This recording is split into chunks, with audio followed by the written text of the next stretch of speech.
เจ้าหน้าที่สัญญาณของสัญญาณระฆังประจำตำแหน่งตัวนะครับเนาะกำเดียวถึงเวลาโซหาปะปะก็จะมีเสียงของเสียงระฆังดังกังวานเพราะฉะนั้นก็ประจำตำแหน่งตัวนะครับคณะสภานะครับมาอยู่ฝั่งทางนี้นะครับมาฝั่งนี้เลยนะครับ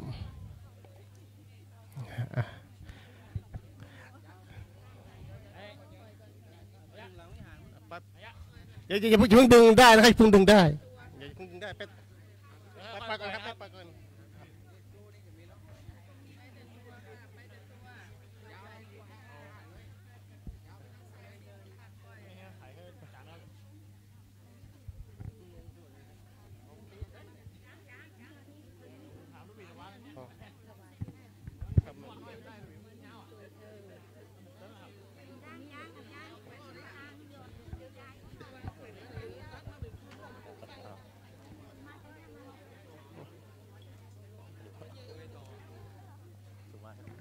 ขอเจ้าคุณอาจารย์เดินเข้ามานะครับเจ้าวัดเดินเข้าแล้ว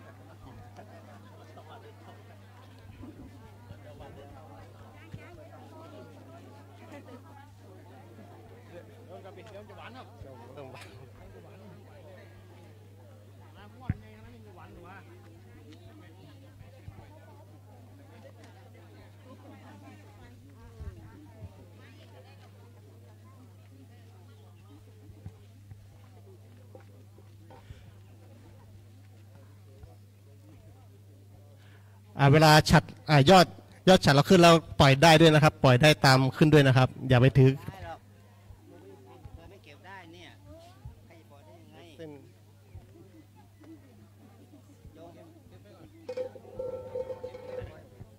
ค่อยๆไหลได้มาทางนี้เลยนะครับ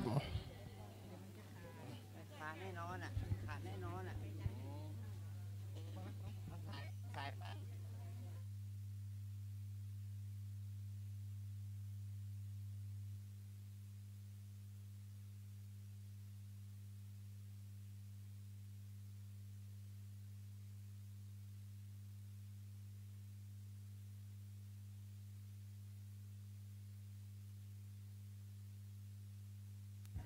บุญรักษาโยมขอระบายเส้นได้น้อยอย่างเนาะถ้าเขาถือไว้แล้วมันจะขาดเขาจะระบายเส้นได้น้อยหนึ่งเจ้าภาพมาข้างในนะคุณโยมมานีรถอาจารย์ป้านะคุณโยมมานีเข้ามาในตอนนี้เข้ามาได้อยู่เข้ามาดร.มาคุณป้า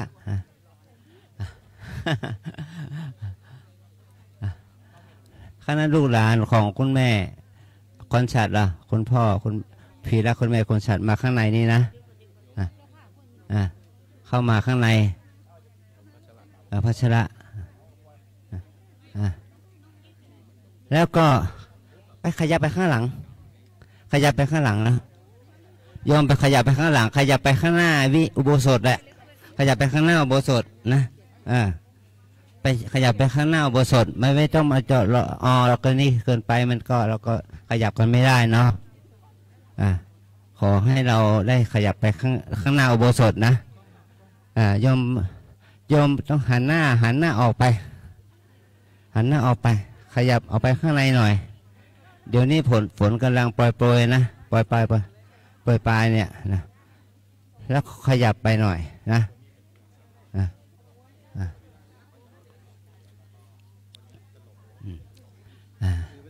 ถือไว้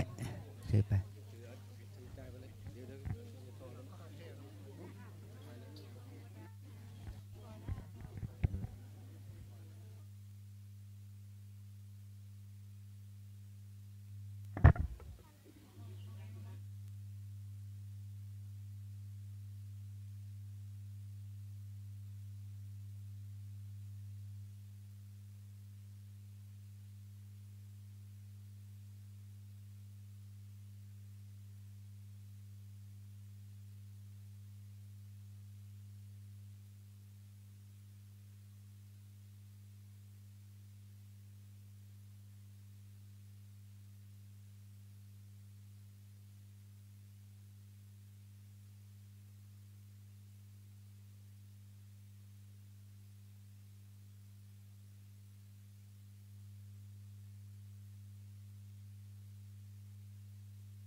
เราเราทำพิธีนิดหน่อยเนาะครับเราจะทำพิธีให้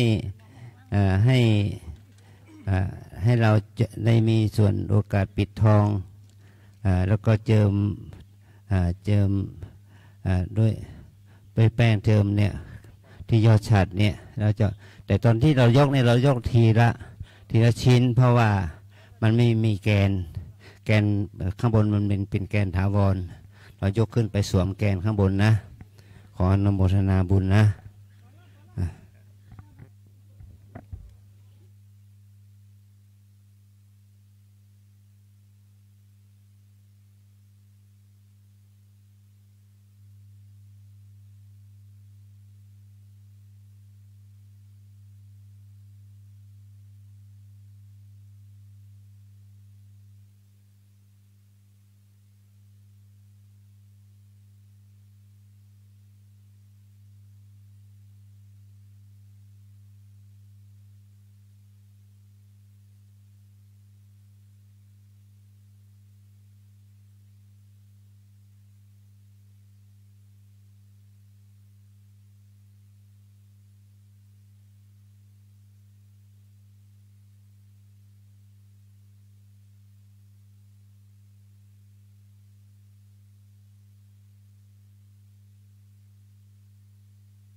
โล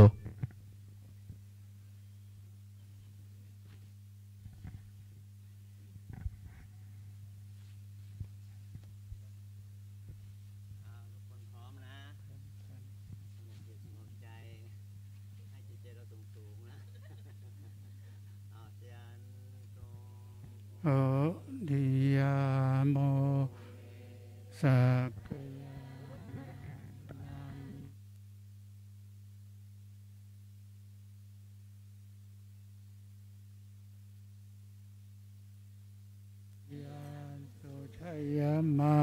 คะเลปลาแสมปันทาวิโปคะเลปิเสเกสาปะพุทธานาอามคาปะโตปะโมนทาติสุนากาตังสุมังคารังปาตังสุโหติตาสุขันโหสุโมโหโตจะสุยิทางพระมจา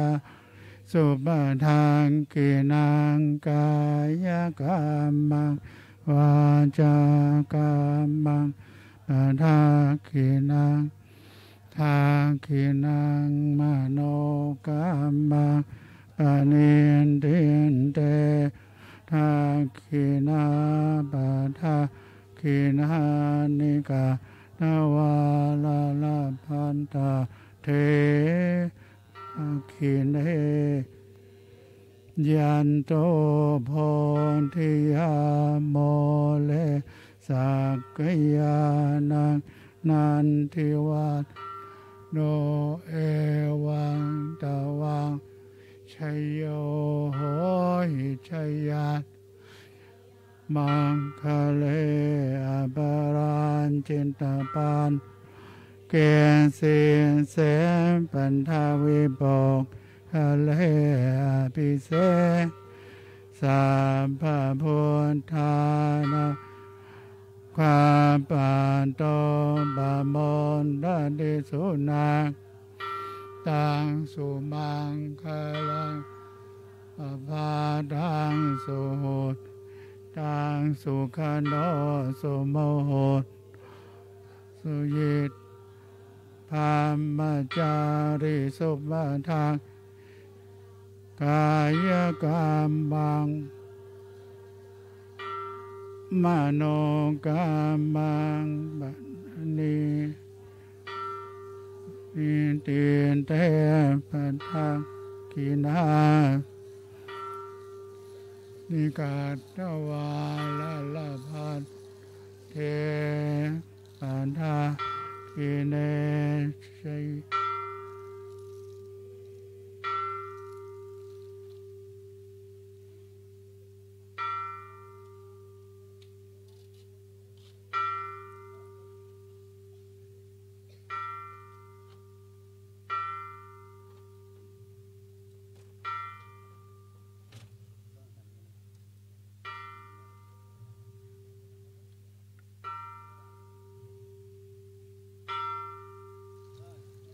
ยันโตโพธิยาโมเลสักกยานานันทิวัตนเอวังตะวังวิชัยโยโหยสิทยามังคะเลอปราจิตบาลังเกเสปันทาวิโปคะเรอภิเสเกสะพุทธานังอัปคัปปัตถาติสุนาการตังสุมังคลังปาทังสุโหติตังสุขันโนสุมโหโตสุยิทังภัมมจาริสุปันทังนังกายกรรมังวาจากรรมังทางขีนังปะทางขีนังมโนกรรมังอันเนเดียนเตปะทางขีนาปะทางขีนาการตวะ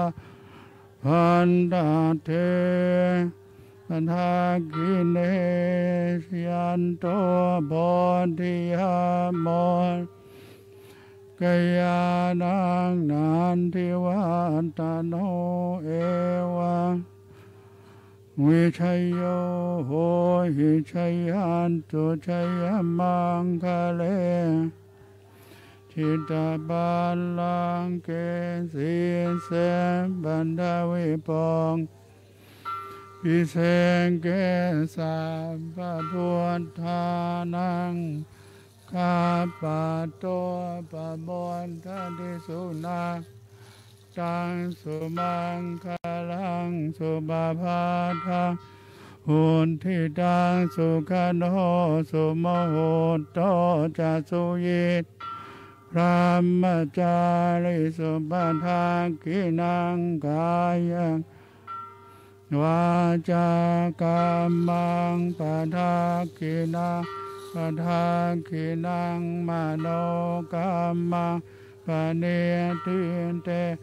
ทากินาปทากินานิกาวันละพันตาเท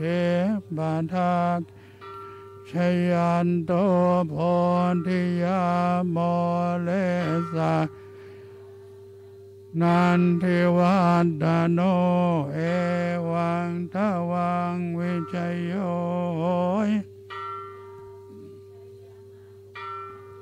อัปลันชิตาบาลังเก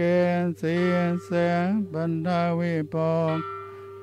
อภิเษกเกสัพพะพุทธานัง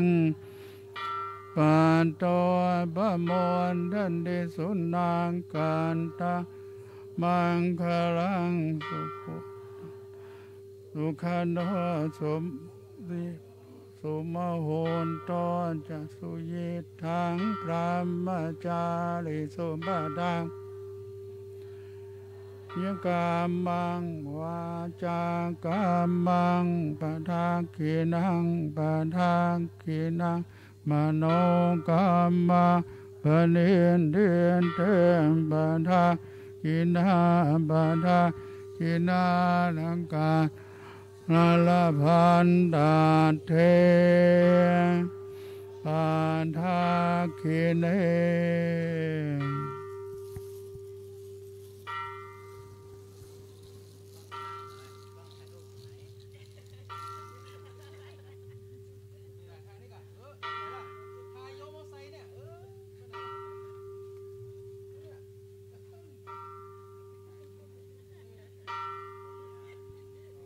โพ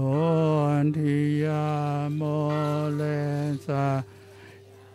นางนันทิวันตโนเอวังวิชัยโยโหยชัยยันมังคะเล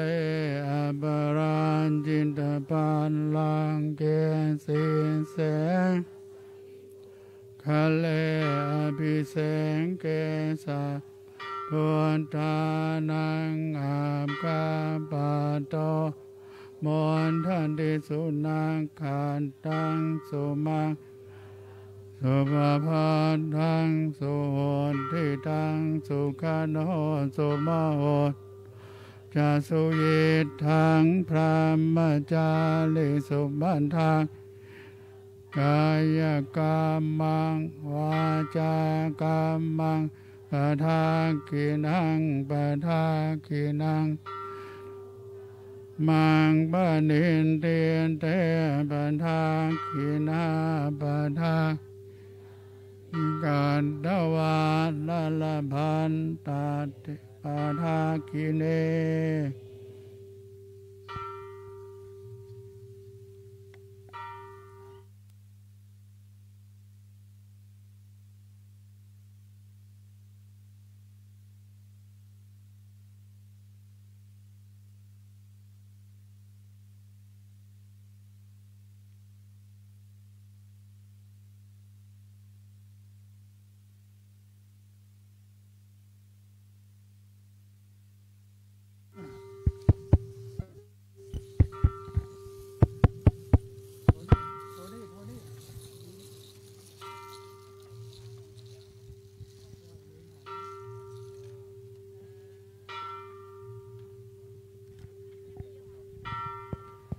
ตัวนี้ดังเนาะ โพธิยาโมเลสักยานังทิวัตโนเอวังทวังวิจัยโยโหยชัยยัน คาเลอเบลาจิตาบาลังเกเสียเสบันดาวิโปอภิเศกเกสัพพะพุทธานังข้าพระตัวบมนทันติสุนังคาตังมังคลังสุภาบาทังสุขโนสุโมโหตัวไม่ดังโล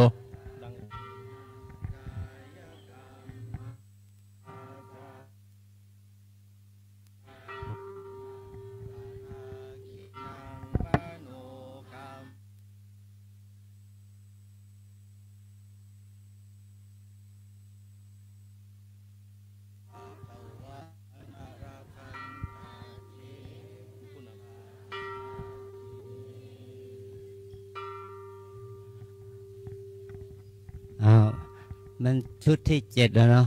จุดต่อท้ายจะเป็นยอดสัตว์นะคุณบุญมานีคุณป้าแล้วก็เราเจอกันที่มา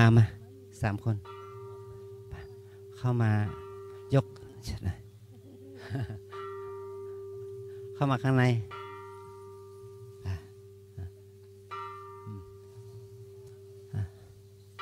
แม่หลวงวิทยามาเข้ามาแม่หลวงวิทยาท่านเลขาเข้ามาทำพิธียกเป็นผู้ยกสัตว์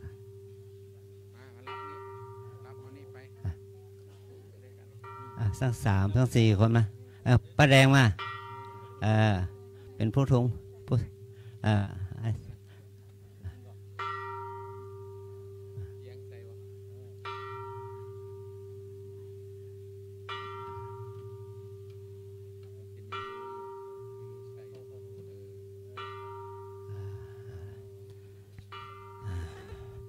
ยันโตโพธิยาโมเลสักายานังวัตตโนเอวังจวังโยโหหิสยาสุสยมังอปาราชิตาปันลังเกสิเสปทาวิโปคาเรอภิเสเกพระพุทธานังอาคาปะโอทัตติสุนาขันตังสุมังคารังสุปภาตังทิตังสุขโนสุโมโหโตจะสุยินทังพัมมจาปะทากินังกายกรรมังวาจามังปะทากินังปะทากินังกัมมังปะนิทิเตปะทากิปะทากินานิกัตตวานาลพันตะเททากิเน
ชัยยันสุชัยมังคเลอปาราชิตาปัลลังเกปัทวิโปคะเลอภิเสเกสัพพพุทธานังอาคาปัตโตปโมทติสุนาคาตัง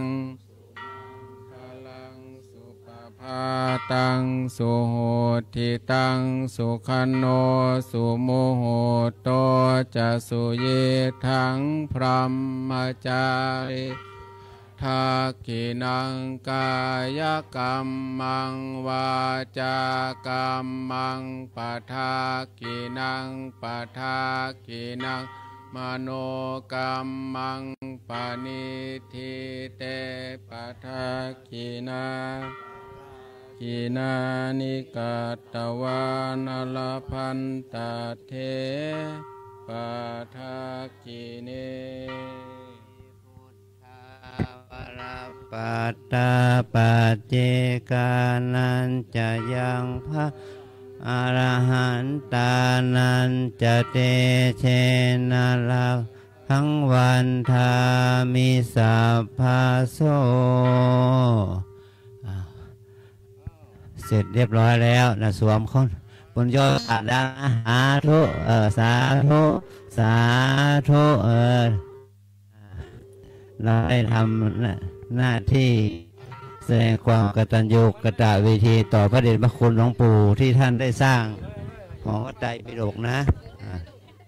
สร้างหอพระไตรปิฎกมาถือว่าเราให้ยกสิ่งที่เป็นของสูงสุด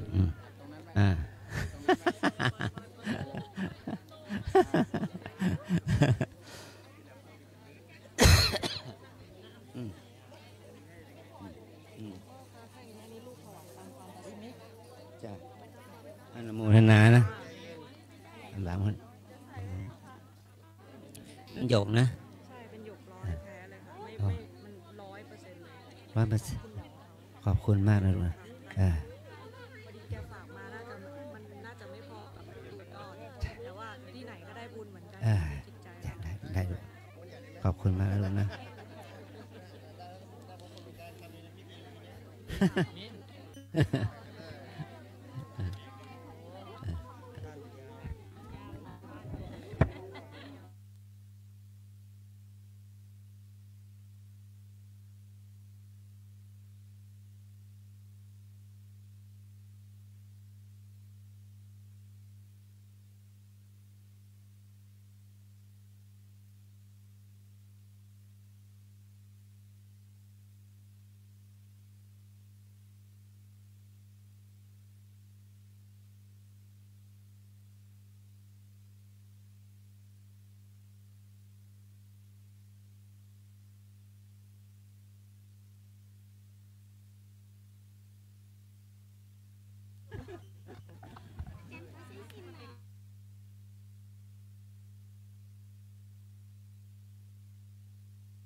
ในช่วงเวลา2 ทุ่มนะครับจะมีกิจกรรมอีกรอบนะครับคือทอดผ้าป่าสามัคคีนะครับของพระไตร